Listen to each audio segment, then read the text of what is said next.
You are about to enter the fantasy football show. Please stand by like a boss. Estás entrado al fantasía fútbol novelas. Espera con el patrón.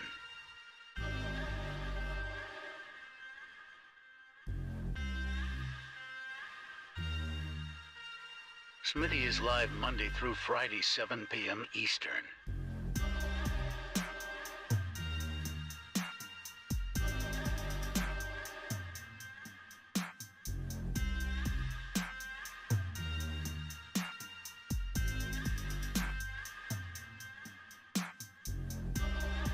Get one-on-one text advice with Smitty at heysmitty.com.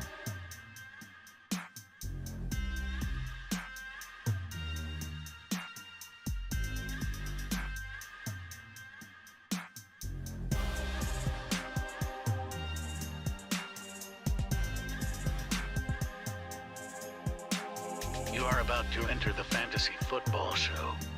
Please stand by like a boss. Estás entrado al fantasía fútbol novelas. Espera con el patrón.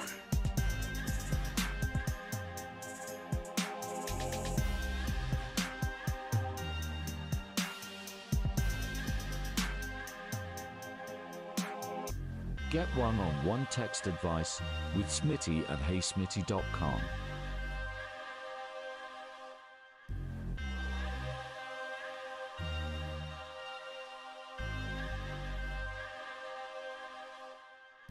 You are about to enter the fantasy football show. Please stand by like a boss. Estás entrado al fantasía fútbol novelas. Espera con el patrón.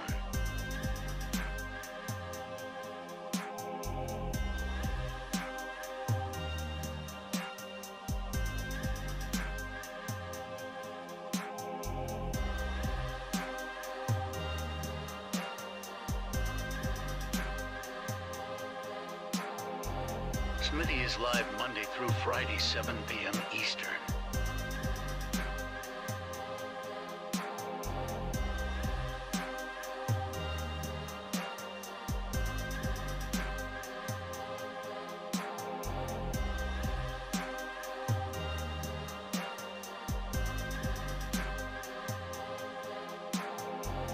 You are about to enter the fantasy football show.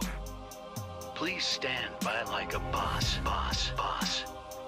Estás entrado al fantasía fútbol novelas. Espera con el patrón.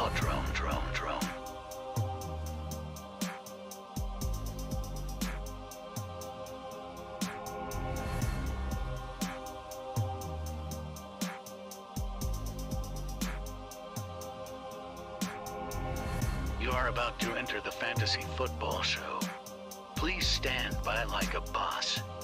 Estás entrado al... Live from SmittyOne.com studios, it's the Fantasy Football Show. Live! Monday through Friday, 7 p.m. Eastern. Take a lap. That is correct. You are in the right location where we're talking, yes, more Kenneth Walker. Doubling down. Your boy Smitty is doubling down. Who doesn't like when I double down? Who doesn't like when I double down? This kid, Kenneth Walker, I watched 2 hours of video footage and film on him yesterday just to make sure I wasn't crazy because of all the DMs I got. And, hey, Smitty, do you really think he can catch? Hey, Smitty, is it true that he's your number one rookie, or he was skill set wise? If he's your number one rookie skill set wise and you love his situation more and more every day, why isn't he your running back one? Why isn't he your 1.1? And I thought to myself, when Bob said that, hey, Smitty, why isn't he your 1.1? I said, why isn't he my 1.1? What's holding me back? Peer pressure? Bob? Is Bob holding me back? Are you holding me back? Who's holding me back from just pushing Walker into my 1.1? So I decided it's time. I watched 2 hours more footage. Obviously, I've seen everything I can get, but I watched 2 hours more of footage last night. This kid is unbelievable. And I'm just taken aback by all the people that truly believe that he's not going to catch the football in Seattle. After you watch this kid's film, I get it. They didn't throw to him a lot in college. That's fine. That doesn't tell the whole story. The fact that he didn't catch footballs in college like you or I would want doesn't necessarily translate into this kid won't catch footballs at the NFL level. It's not the way it is. It's not the way it is. That's not the way it works. Just because you don't catch footballs doesn't correlate to you not catching the football at the NFL level. What matters is the system you're going to. What matters is the usage you're going to get. And what ultimately matters is what you see on film and what you see at the combine and in workouts. And if this kid didn't impress you at the combine and in workouts and prove to you he can catch the football, prove to you he's a playmaker. Like, just watching two more, like, again, I watched everything already. I've watched everything. But watching 2 hours of this kid last night straight, just watching every single thing I could get my hands on, just to confirm that what I've been saying all offseason is true. He is the most talented of the two running backs. I love Breece Hall. Okay, let me tell you that till I'm blue in the face. I love Breece Hall. I love Breece Hall. This kid's got so much giddy up and wiggle behind the line of scrimmage to find and choose his rushing lanes and get through the hole and to cut back and change directions and break off to the outside, similar to a like, I don't know, I would say similar to a bunch of the running backs like Derrick Henry in the league that are very, very good at just getting up once they get to full speed and just saying, see ya, try and grab me from behind. I'm heading to the house. I'm taking a house. Do you want to come? Do you want to come? You want to climb on my back and I'll take you to the house because this train's leaving for the end zone. I don't want anybody walking away from this video and this show saying, hey, Smitty, you don't like Breece Hall now. Or I don't want to see 1,000 DMs. Smitty, why don't you like Breece Hall? Why is Breece Hall not your running back one anymore? Do you not like him? I don't want to hear those questions and comments and DMs. I just don't want to. I'm not going to respond to them because I get too many of them. I like Breece Hall. I like Breece Hall. Me loving Kenneth Walker as the running back one and the 1.1 rookie, it doesn't mean you have to take advantage of that. Like in your draft, you could. It doesn't mean you have to force yourself to draft him. It means you can take advantage of it in your draft. Is what I'm trying to say. I think you need to be smart about it. Like, this is the part that we struggle with here on the show, is that when we like someone as a group, hey, we're going to move this guy here, or hey, we like Javonte higher than the average community, right? We just because we mock draft him too high, we snipe each other, doesn't mean we can't take full advantage of the bad and ridiculous ADP. It's good ADP in our context, but we can't sit here and act like Kenneth Walker is valued in the real world where I value him or you value him. So the moral of the entire show is that Kenneth Walker is my 1.1 rookie. He's my number one overall rookie. He's my number one rookie running back. He was by a mile all offseason long. I didn't waver one time. Like, if you go look at my rankings and all my write-ups from, before January, and especially in January when I do a very hardcore drop of rookie running back rankings and rookie rankings overall, this man, Kenneth Walker, was by far my number one. I love Breece Hall. Again, don't walk away thinking I don't love Breece Hall. I love Breece Hall. Don't walk away thinking I'm going to draft Kenneth Walker at the 1.1 in a rookie-only draft. Just because he's my number one rookie, that does not instantly translate to let's waste ADP opportunity. Let's waste an opportunity to get both. I want both. I'm drafting both. I love having teams in Dynasty startups. We're doing a voicemail league. I acquired both. I want both. In fact, this weak running back class everybody talks about, I want all three of my top three running backs. Who's number 3? Rashad White. who's coming for Lenny's job. Lenny, I have news for you. Rachaad White is coming for the keys. Please provide the keys. Leave them out for Rachaad White. He's coming to take the starting gig, and it's happening very, very soon. Because Rachaad White is the best pass-catching back in the 2022 NFL draft class. I don't want to hear anybody try and argue differently. This is the best pass-catching running back in the draft class. This is a kid that Tom Brady obviously wanted on roster because they can't seem to solve the running back catching the football situation to the liking of Mr. Tom Brady himself. So they brought in Rachaad White to handle it. Let me do it. Let me just move over, Lenny. This is my job now. I want all three of these running backs in a league, and I did so in the voicemail league. I created a league. Look, I tell you all the time, jump into the voicemail groups to drop the voicemails, and those that did got an opportunity to play in a league with me. We started a league. It's called the Voicemail League.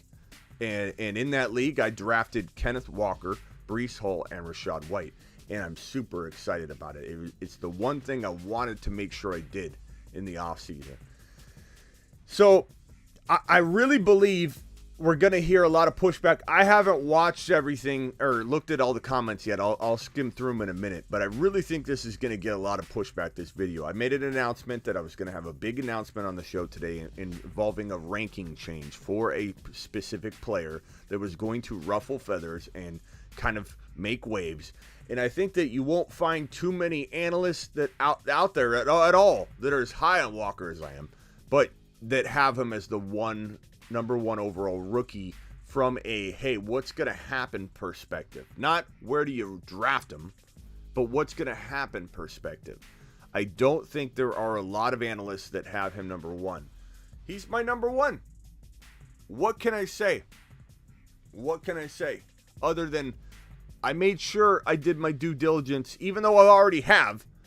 Last night, sat there watching footage after footage, after interview, after breakdown, this, that, the other, your mother, everybody was involved in this one, okay? And I came to the conclusion that I wasn't crazy, and I've got a couple quotes here. Smitty is doubling down on Kenneth Walker. Smitty. Walker can't catch? Hold my beer. Smitty. And I just can't wait for him to prove people wrong. There's, some of the stuff I do is gut driven. I think I'm often coined as the gut analyst. Doesn't have any, tangible proof behind some of his stuff. Like, maybe there's truth to that. Like, there are times where I don't have a lot of evidence for something, and I think I have plenty of evidence. This is not really that case at all. But it's funny that there's a lot of times I run into this where people say, hey, Smitty, you watch film, you get a gut instinct, but the data says that he can't catch the football, or he's not going to catch the football in Pete Carroll's offense, even though they threw the football. Carson I think he had like a 43 reception season one year. He's not that guy, Carson, that's going to surpass all expectations from a perspective of, okay, we're going to throw the football X amount of times to the running back. Oh, yeah, Carson's going to be the guy that's going to exceed all expectations and be that top-level guy that got the most receptions in a Pete Carroll, offense from a receiving perspective. He's not the guy that's going to set the bar. This guy's going to set the bar. This team is going to lean on Kenneth Walker and DK Metcalf. Thank God he stayed, because this is a wide receiver I wanted traded. I was not expecting Kenneth Walker to get drafted to the Seahawks. And admittedly, when the drafting happened, I wasn't excited about it at first glance. I admit that, just because I was so pumped about the idea of Buffalo getting him, or Buffalo getting one of these two running backs. I was so pumped about it that I couldn't resist, having the expectation level that was going to happen. So it took me a minute, but they addressed the offensive line, which they haven't done in years in the NFL draft the way they did. They didn't do that when they had Russell Wilson under center. And I realize it's not ideal that they don't have a quarterback that is capable of leading this team to multiple playoff wins, even to a playoff, run. I know the Seahawks aren't making the playoffs in 2022. I understand that.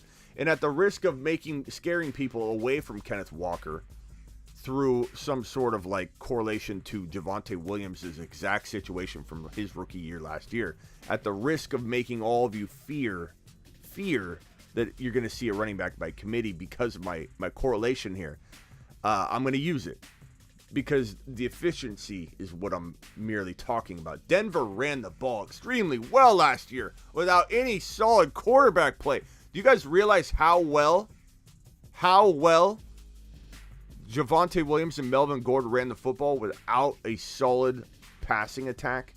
Without a good, competent quarterback, they ran the ball phenomenally well. So much so that a lot of you are scared of Melvin Gordon, who's a 3.9 yard per carry running back that is older, that took on a lot of work last year. So many people look at what happened in Denver on the ground and they think they correlate it to Melvin Gordon. They correlate it to Melvin Gordon. But Melvin Gordon is not scary at all. I can't wait for all of you. I know a lot of you are on board with me on this journey of making Javonte Williams literally the best second-round drafted player in probably the last 5 years in fantasy football. Since Dalvin Cook, since the top 5 running back in every intro video I did in 2018, 2019? Top 5 running back. Every single intro video, your boy Smitty had that clip in there. And I truly believe this is that. Dalvin Cook is Javonte Williams. Javonte Williams is Dalvin Cook. As we say all the time on the show, Finkel is Einhorn. Einhorn is Finkel. These two things are the same thing. Dalvin Cook and Javonte Williams. Javonte Williams, Dalvin Cook. Why? Because Javonte Williams falls to round 2 when he should be top 5. Make no mistake about it. It's the same exact thing I'm talking about not drafting Walker too high.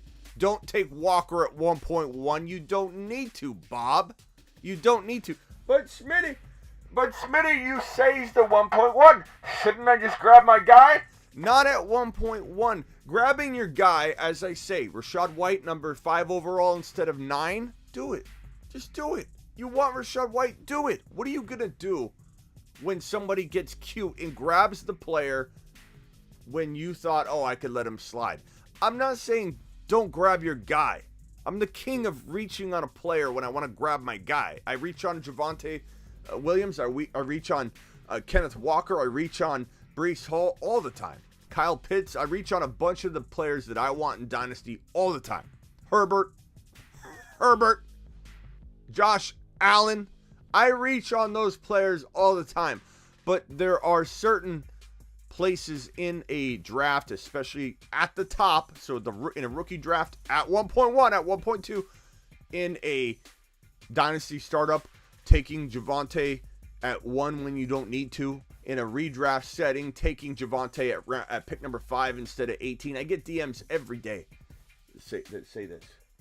Hey, Smitty, I'm with you on Javonte Williams. I'm going to redraft right now. I'm taking him number 3 overall. You're right. I'm doing it. I didn't say take Javonte Williams at number 3 in a redraft, Bob. In fact, I'm saying the exact opposite.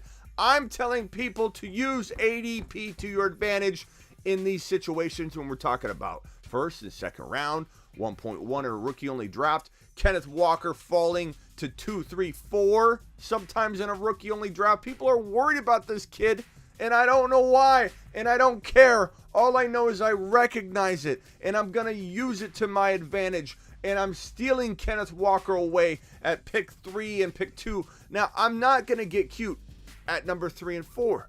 I will take him at 2, 100 times out of 100. If I'm sitting there at 1.1 and I think I could trade up to the 1.3 and land both I will draft Breece Hall at 1.1, and I will make a very calculated, cold decision to draft Kenneth Walker at 1.3. I'm not trying to draft Kenneth Walker at 1.1. You don't have to draft Kenneth Walker at 1.1. You can draft Kenneth Walker at 1.2 at the high point and probably at the safe point. And at 1.3, 50-50 he falls to you, because there's Drake London fans, there's people that think, oh no, I want Garrett Wilson, whatever. Use it to your advantage, but Kenneth Walker doesn't need to be the 1.1 rookie only pick. He needs to be the number 2 or beyond. And if you've got the 1.1, I find it pretty hard you can't trade down. I find it pretty hard you can't make a significant move up somewhere else. Not in the rookie draft, in your vet draft, or somewhere. Get a player, get a piece, get whatever. Get a player that's going to really help you. Get a 2023 first rounder. Have some cojones and say, hey, Bob, you want, hey, Smitty, I'll take the 1.1. I'll give you my 1.2. Okay, give me your first rounder, Bob, for 2023. That's too expensive. I'll give you my second rounder back. We'll just move your first rounder down to round 2, Bob. Use some negotiating. That's him. That's Bob. This isn't me. Use some negotiating tactics, Bob.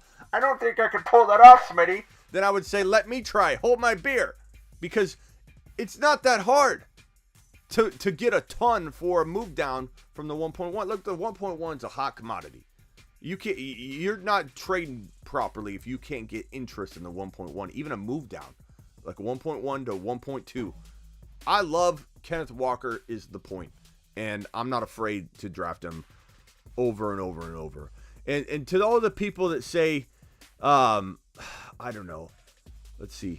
Can't believe people still listen to this guy. Danny, appreciate you being here, pal. I'm glad you're such a fan. Where is that? I can't believe. Here we go. There's Danny boy. Danny boy.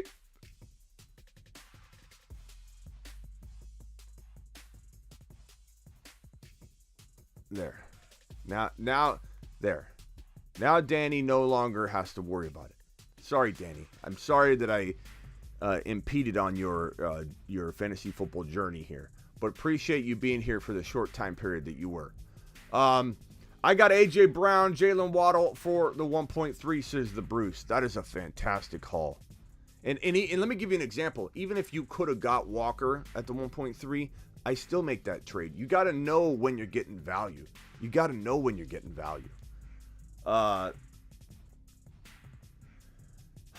Where else are we at? Let me go to the top and read some of these comments. I see a lot of people yelling at Kenny P about what Kenny P's saying. Let's see. I don't think Kenny Powers is liking what I'm saying here. But what's up, Axe first in the building? Michael K. CPA, who is the top super chatter of the year in a single live stream at 199. Somebody knock him off the mantle here. We got Jeb in here. What's up, Jeb? Mealy, Spacula, Silver's in the house. The Bruce, Ramos. Nate is in the building. Matt Slater, appreciate every single one of you in the building. Robert in the house. Walker fire emoji. Penny, Hammies. Yeah, Penny's already. Don't worry about Penny. Penny's on a 1-year deal. Okay. Could they run Walker a little less in the beginning of the year? Could he maybe get going mid-season? Like fully, and they use Penny and try and not put too much tread on the tires in the beginning of the year. Yeah, but this isn't the Denver Broncos. Not every team is going to do what the Denver Broncos did, which is like completely hold their running back one out of it. Pete Carroll's not going to look at it the exact same way that the Broncos did. So don't tie that too much to the situation. But a slow start, sure. I mean, slow meaning he's only getting first and second down work for half a year. Sure, it could happen. How many times have you seen a running back in week? I don't know. The final 10 games only. So weeks 1 through 6, 1 through 7, slow start. Then like week 7 on. How many times have you seen a running back just go on a tear and go from like running back 15 or 18 to like top 7 running back? It happens all the time. Spacula with the super chat. Appreciate you, Spacula. Appreciate you. Derek Lincoln's liking what he's seeing. The man rock. Walker isn't it, says Kenny P. So Kenny P is not having it. That's fine. That's fine, bro. Gary's in the house. Appreciate you being here. Walker top rookie. Interesting. I like that it's bold, though. It's funny because, like, I feel like it's not bold. I feel like it's not bold at all, but yet the reactions are always really crazy. Keep in mind everything I've said, though, Cliff. You can't draft him 1.1. You don't need to draft him 1.1. You're going to absolutely ruin the upside. Smells like sermon rants last summer. Kenny, first of all, you're still my boy. I'm not mad at you. You do need to take a lap. But second of all, I do love this comment because a lot of people do bring the sermon. Smitty, you missed on sermon. I didn't miss on sermon. I said that Sermon and Mitchell. That's so funny. It's almost like people. Kenny, Sermon and Mitchell. I talked about Mitchell cuffed to Sermon almost every time I mentioned his name. Like, Sermon's going to ball out, cuffed to Mitchell. Sermon could be really good, cuffed to Mitchell. Mitchell's the top waiver wire ad of the year because no one listened to me and drafted Mitchell because I said Mitchell was a must cuff to Sermon. That situation and prediction worked out very, very nicely. In fact, it did what I projected it to do, potentially win a lot of leagues if you grab Sermon and Mitchell together as a cuff. The reason the cuff exists is in case the first part of it backfires. Part of it, Kenny, is the situation was gold. Like, my assessment on what Sermon was going to do, cuff to Mitchell, worked out beautifully. You can't look at one angle of that and be like, oh, Sermon, you missed on... Like, I love when people think I missed on Sermon. People come in all the time and they think they're going to just, like, stab me with it. Like, hey, I'm going to get Smitty with this one. Sermon. No, I'm not worried about that prediction coming back to haunt me because it was tied to Mitchell. Mitchell did his job. Mitchell did what he was supposed to do. There's a reason Mitchell came out of my mouth every time I talked about Sermon. Almost every time it was these two need to be cuffed together. And Mitchell had the upside and the ability. Plenty of times I said Mitchell is one of the more talented, underrated running backs in the draft class. And the fact that he's there to be cuffed to Sermon, that between the two, this is the starter. Between the two, Sermon and Mitchell, this is the eventual long-term starter. And that Mitchell would start multiple games at some point. We knew that was going to happen. Just like we know Ty Davis Price will start games in 2022. If you own Mitchell, you must own Ty Davis Price. They are one and the same.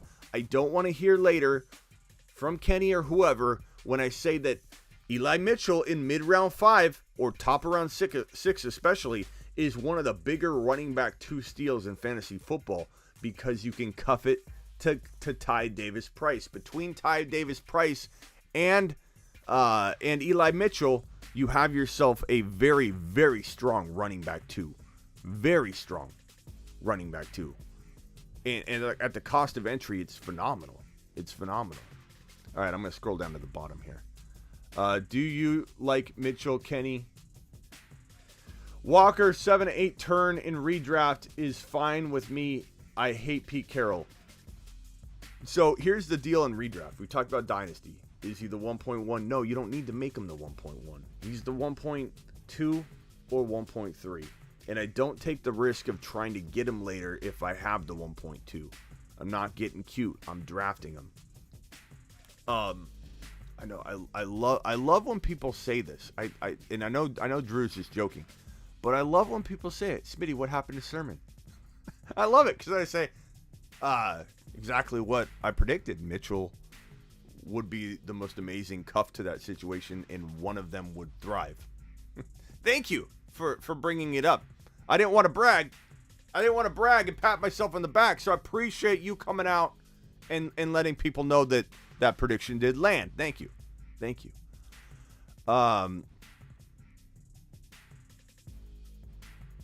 Quit spamming teams, Chuck. What's Chuck doing? Hawks. Seattle. Well, we are talking about Walker. Let's let Chuck say Seattle a couple times in a row. It's fine. Rashad White, number 1 if Lenny goes down. Rashad White is the starter, Ricky, in my mind. I don't care if Lenny kicks off the season as a starter. Rashad White I'm drafting.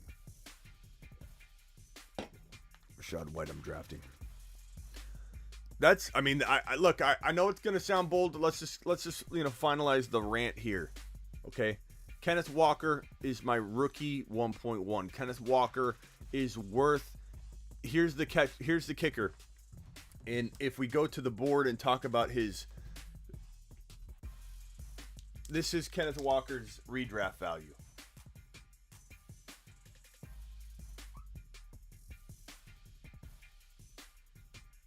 One, two, three, 4, 5, 6, 7. I can't believe I'm writing 7 on the board. I've got to write 7 on the board. What's this say? Chloe L. If you want to win your league, just send your league mates the link to Smitty's YouTube channel. So they draft all his cold takes and busts. Okay. Thanks for the promo there, Chloe.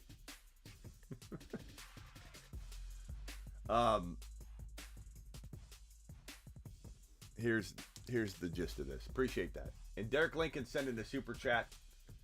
Derek Lincoln says, "Where are you taking Walker in a 12-man PPR?" So we're gonna do that right now with the redraft stuff. You don't look. Walker can go here or even here in a redraft PPR. It's crazy. It's absolutely crazy. I tend to never let him go past this range. And I admittedly feel like I'm missing an opportunity. You know? So it's tough because I'd say he fell here. He fell here in my 2 best ball drafts. Like right around here in my 2 best ball drafts. I was patient and disciplined. And you got to use the pre-ranked list to your advantage, meaning that if you're sitting there and the pre-ranked list has this many guys, and then here's Kenneth Walker and you're 6 picks away, then you're probably going to have a really strong shot at Kenneth Walker being on the board. If Kenneth Walker is this many spots away, here's Kenneth Walker right here, way down on this list, then you probably have a really strong shot at waiting another round to get him. If on your pre-rank list, it really is all about the pre-rank list. If Kenneth Walker, if you're like 12 picks away you're on the clock, and if you pass on Kenneth Walker, then you're gonna probably miss him if he's like ranked here on the pre-rank list. It's all about this pre-rank list when you're on the clock. Now, granted, someone could get crafty and cute and grab him instead of you.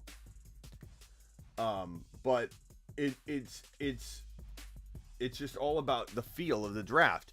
So in the cases right where I described that I got him here in my 2 best ball drafts, he was literally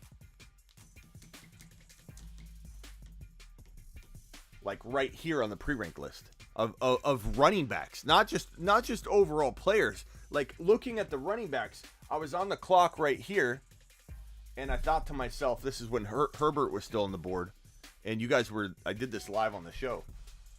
I could have taken Kenneth Walker here when he ranked here on the pre-rank list for running backs, but I'm like, no, we're going to go Herbie here in round 5. So we drafted Herbie right there.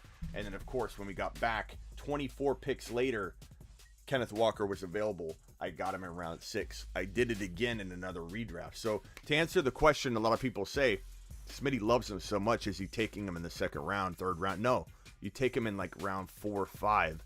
But depends. It totally depends on where he's going to fall in that pre-rank list. So in general, in redraft, PPR, non-PPR, doesn't matter because he's going to be a PPR monster.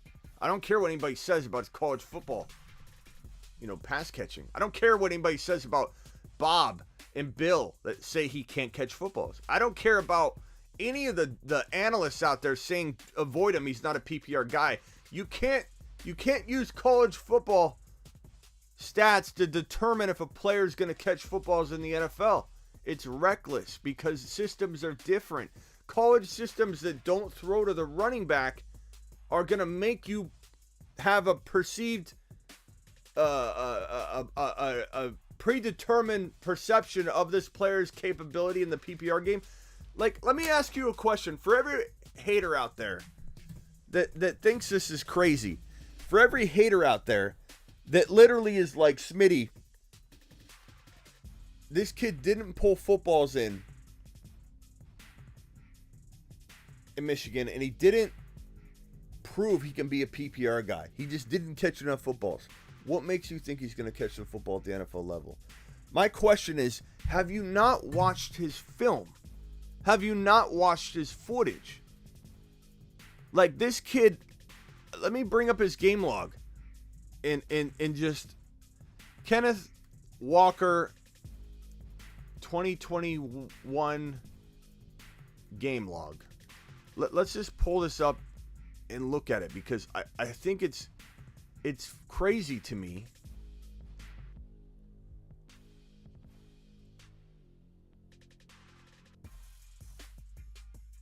Here's his game log.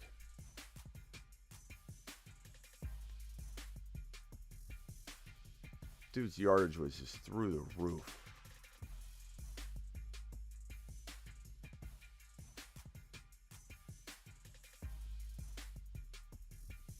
Let me pull it up here. Can I get a game log, please? ESPN, do you have it by chance? Game log not available. Fox Sports, do you have it?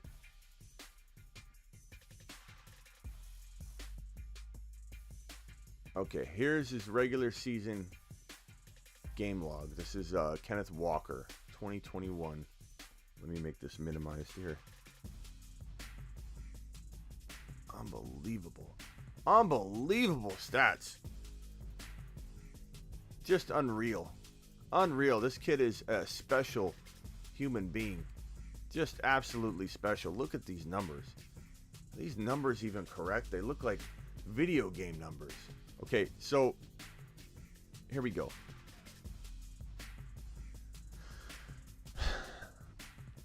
"30 totes of the rock, 138, 1 touchdown, long of 35.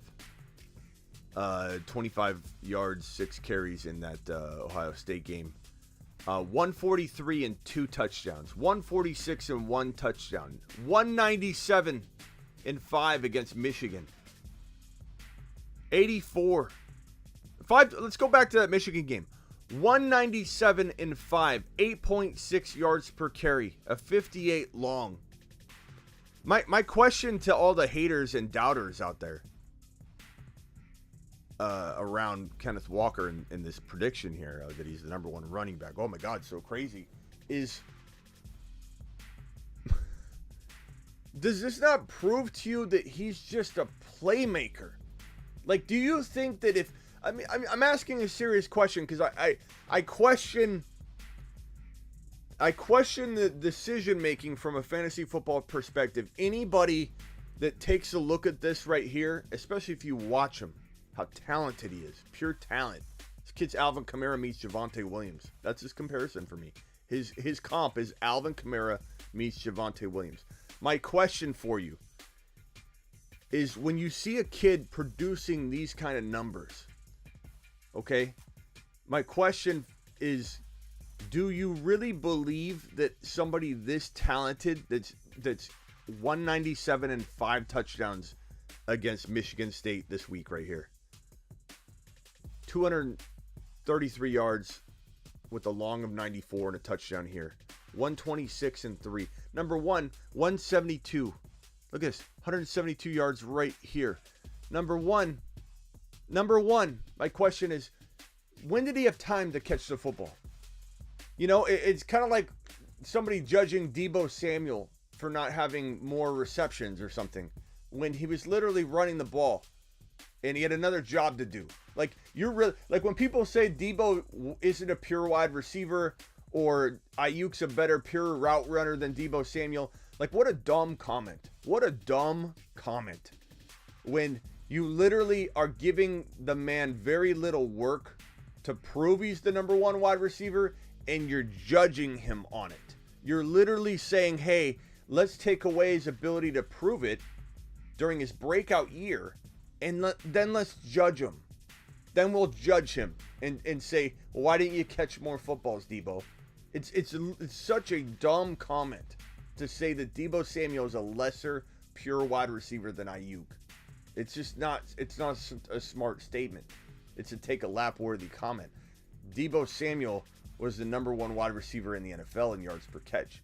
It's just it's similar to saying he can't catch the football. When did he have time to catch the football? He's running the ball 23 to 25 times a game.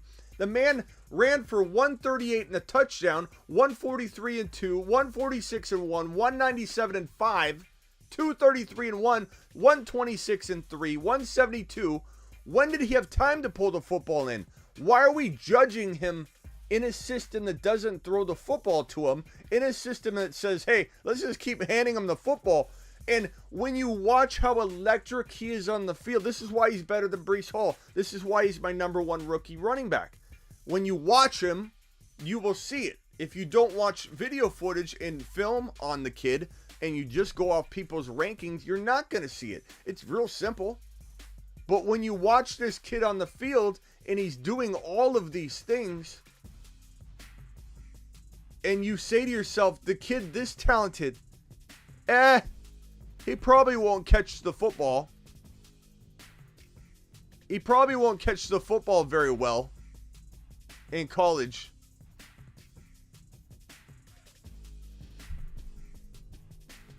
It's crazy. I'm trying to see the stats here. 172. Are these numbers even? I'm getting different numbers everywhere I look. Michigan 197.5. Yeah. So like here's another game log. Let me pull this one up. This one looks a little different than that one. It might have another game or two on it. Let me pull this game log up. This game log, it might be a little bit easier to see as well. This is from Sports Reference. 2021, 264, 4 TDs, 57 and 1, 172 and 3, 61, 126 and 3, 233 and 1, 84, 197 and 5, 136 and 1, 143 and 2, 138.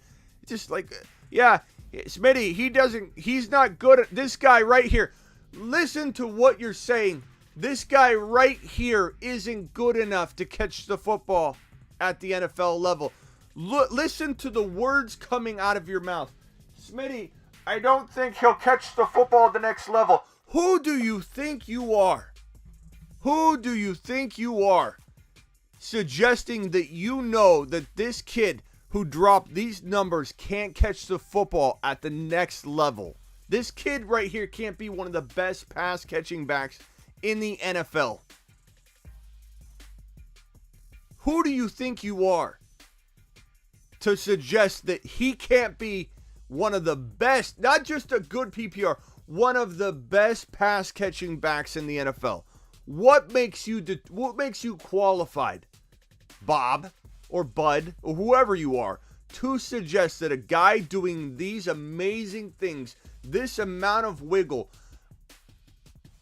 It's like the Javonte Williams argument. I came into that live stream the day, still live on the live stream. We had a little choppy Wi-Fi there, but to literally have arguments with people,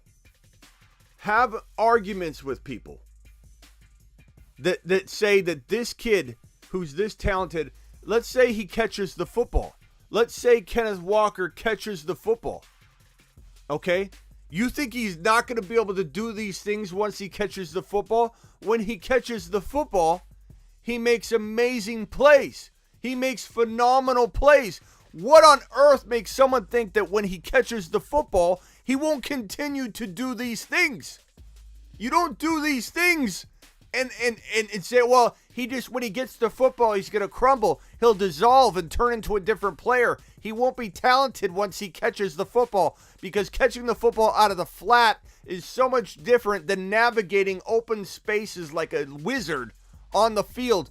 What on earth makes anybody believe that this kid right here, when he catches the football, won't be one of the most dangerous players in the National Football League? when this kid catches the football, he's going to do the same thing he does on the ground when he's midfield and he's running and he cuts back and finds a new rushing lane. This kid's the most dangerous in open space in the entire draft class. And you're telling me he can't become a good pass-catching running back in the NFL? Absolutely crazy. You want another bold take? Okay, he's the number 1 rookie for me. You want another bold take? Here's number 2. Let me triple down. Let me triple dog dare and triple dog down on this one. Let's triple dog down. How shall we? Let's have a day. Kenneth Walker will be the best. He will be the most underrated pass catcher in this draft class and will become a 50-plus reception back on the regular. Kenneth Walker will become one of the better PPR running backs in fantasy football. How's that for tripling down, Bob? How's that for the uncomfortable feeling some of you have with this topic in general? He will become one of the better PPR backs in fantasy football. He will become he'll become a 50-plus reception staple. Will it happen in year 1? Maybe not. Maybe in year 1 he catches 35 passes because it's his rookie year. He will become one of the best PPR running backs in fantasy football. Let's call him a top 5 to 7 overall pick in future years. Kenneth Walker is going to make everyone that doubts him look like a fool. Because you can't be this good and not be utilized in the passing game. Because if you're Pete Carroll or you're any coach that wants to win, and you can get you can get the football in the hands of a player that does this. And if you watch film, if you watch his footage, go to YouTube and Google it. Do whatever. Find it wherever you want. Go to YouTube, type in Kenneth Walker highlights and watch him in open field. And tell me that he isn't one of the most capable, elusive players when you get the football in his hands, period. Unbelievable. Unbelievable people. They take stats from college and just extrapolate it straight in without even any consideration. He's going to pull in passes. He's going to be phenomenal. Let's get to these other pieces of news.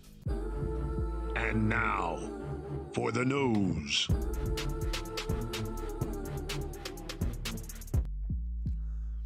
We're triple dog.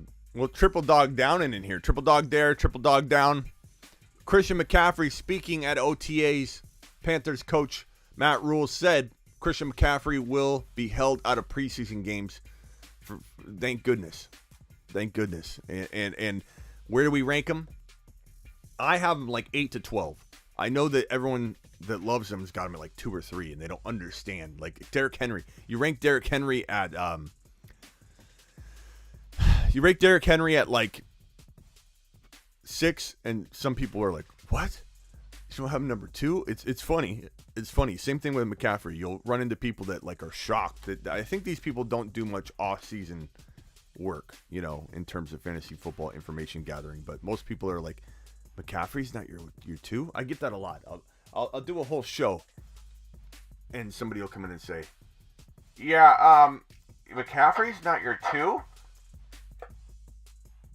So, 8, 9, 10. Like, will I take him in one league? Yeah. Am I taking him at 5? No. Am I taking Jamar Chase, Justin Jefferson, and Cooper Kupp over McCaffrey 10 times out of 10 in a redraft? Absolutely. That's why I don't take McCaffrey. If McCaffrey fell to me at the 9-10 turn, and I'm in a league full of hungry wide receiver drafters, then I'm probably going to find McCaffrey falling, and then I'll take the chance. But past that, no, I'm not. Not only is the offense going to struggle, in my opinion, they're going to have to dial him back in order to keep him healthy. They're worried about it. So will he get fed the same way? I don't think so. And if he does, he probably gets hurt. It's like Derrick Henry. It's a catch-22, a double-edged sword. If you run him enough, same thing goes with Henry. He will break. If you don't run him enough, will he produce the same numbers? Probably not.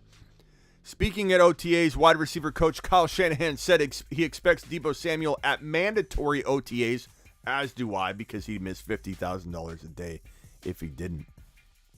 Mandatory OTAs, And that the relationship between Deebo Samuel and the team can get back to normal. I agree with this. I think they do need to sign him.